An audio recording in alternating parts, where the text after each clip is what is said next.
ବିଛା ରାଶି, ଆପଣଙ୍କ ରାଶି ପାଇଁ ଭାଗ୍ୟାଧିପତି ଉଚ୍ଚରେ ରହୁଛନ୍ତି।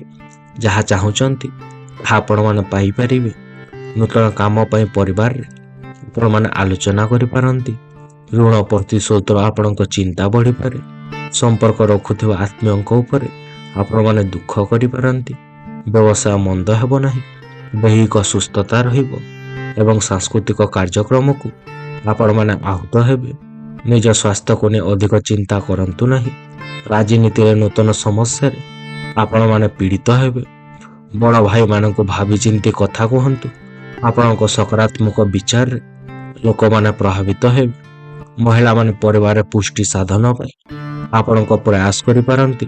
ଆଜି ଆପଣଙ୍କ ଶୁଭ ରଙ୍ଗ ହେଉଛି ଲାଲ, ଶୁଭ ସଂଖ୍ୟା ହେଉଛି 9 ଏବଂ ପ୍ରତିକାର ପାଇଁ ମା ମଙ୍ଗଳାଙ୍କ ମନ୍ତ୍ର ପାଠ କରନ୍ତୁ।